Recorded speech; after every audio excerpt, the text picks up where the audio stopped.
आप में से कई लोग जानते होंगे कि दीपावली में लक्ष्मी पूजन के पीछे कई कहानियों में से एक कहानी है समुद्र मंथन की, जिसमें मंथन में से देवी लक्ष्मी बाहर निकली थी। पर क्या आप ये जानते हो कि समुद्र मंथन में से जो अमृत बाहर निकाला गया था वो कौन से देवता लेकर आए थे? क्या आप जानते हैं कि जैसे दीपावली का दिन लक्ष्मी पूजन ये देवी लक्ष्मी के लिए है, वैसे अमृत लाने वाले इस देवता के लिए भी दीपावली के महोत्सव में एक स्पेशल दिन आता है।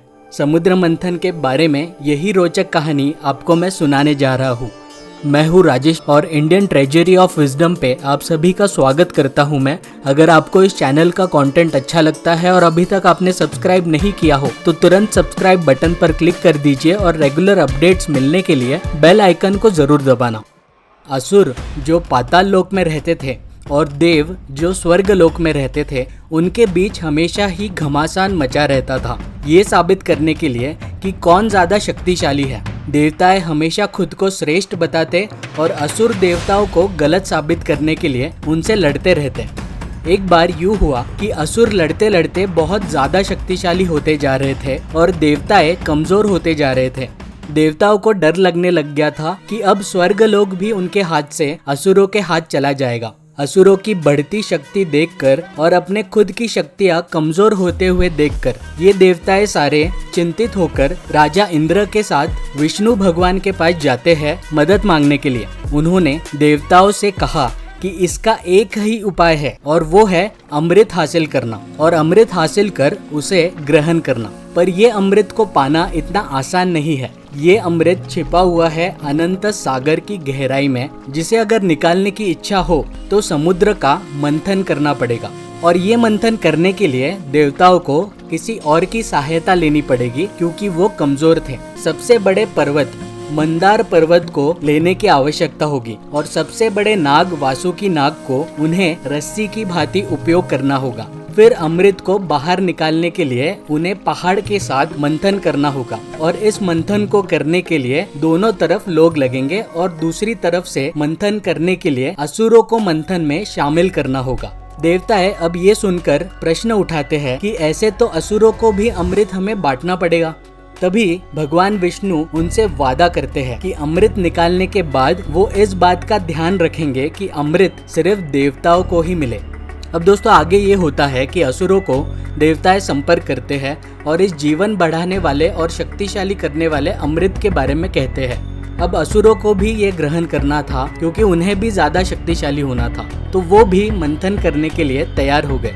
देव और असुर दोनों ने शांति की घोषणा की और दोनों मंदार पर्वत को वासुकी नाग के जरिए खींचते और ढील देते हुए मंथन करना शुरू किए।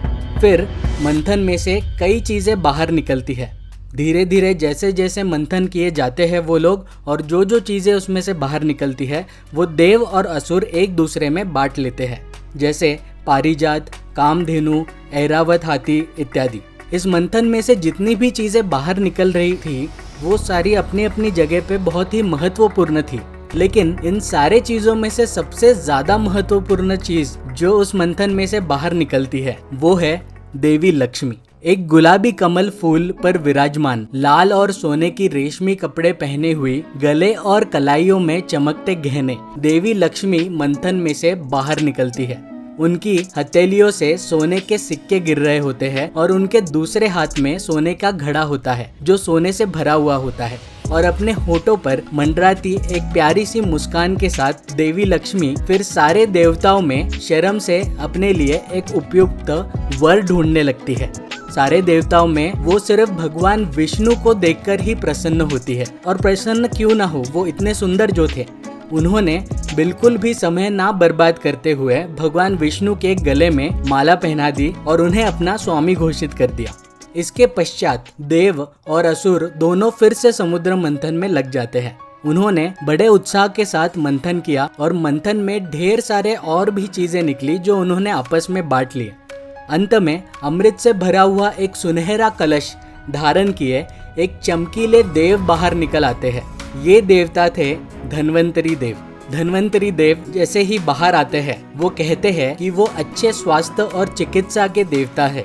और फिर उन्होंने घोषणा की कि उनके हाथ में जो सुनहरा कलश है उसमें अमृत है, जिसे देवता और असुर पाने के लिए मंथन कर रहे थे।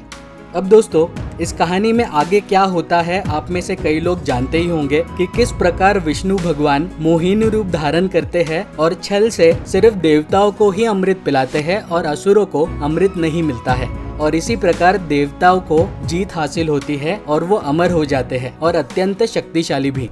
दोस्तों, दीपावली का जो दिन होता है वो लोग समुद्र मंथन से निकली देवी लक्ष्मी के जन्म और उनके विष्णु भगवान के साथ हुए विवाह के जश्न में मनाते हैं और अंधेरी रात में दीपक जलाकर इसका उत्सव मनाया जाता है और ये दिन देवी लक्ष्मी की पूजा भी होती है। परंतु दीपावली के महोत्सव में लक्ष्मी पूजन के पहले धनतेरस का त्योहार आता है, जो धन्वंतरी देव के उपलक्ष्य में मनाया जाता है। कई लोग इस बात को नहीं जानते हैं कि धनतेरस ये धन्वंतरी देव से जुड़ा हुआ त्योहार है, जो अच्छे स्वास्थ्य के देवता है।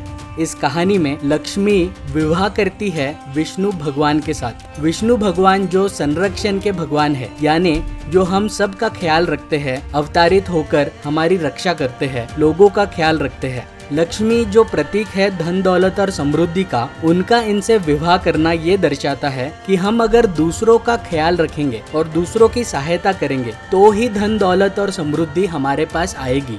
और इस कहानी में धन्वंतरी देव जो अमृत लेकर के बाहर निकलते हैं, वो इस बात का प्रतीक है कि भले ही हम कितना भी धन दौलत और लक्ष्मी कमा ले और समृद्धि कमा ले, लेकिन अगर हम हमारे स्वास्थ्य का ख्याल नहीं रखेंगे, अपनी चिकित्सा नहीं करेंगे, स्वास्थ्य को पीछे रखेंगे, तो जीवन जीने का अमृत जो है वो हमें कभी भी प्राप्त नहीं होगा। जो अपने स्वास्थ्य को प्रायोरिटी देता है उसकी ही आयु हमेशा लंबी होती है और वही सही मायने में सुखमयी जीवन जीता है, वही अमृत का भोग कर पाता है। दीपावली के त्योहार में धनतेरस और लक्ष्मी पूजन ये दोनों का समाव होना इसी बात की ओर इशारा करता है कि हमें विष्णु भगवान की तरह एक अच्छा नायक होते हुए हमें दूसरों की मदद करते हुए लक्ष्मी का भोग तो करना ही चाहिए, पर अपने स्वास्थ्य पर भी उतना ही ध्यान देना चाहिए और इस अमूल्य जीवन के अमृत को भी ग्रहण करना चाहिए, क्योंकि अच्छा स्वास्थ्य ही है असली अमृत।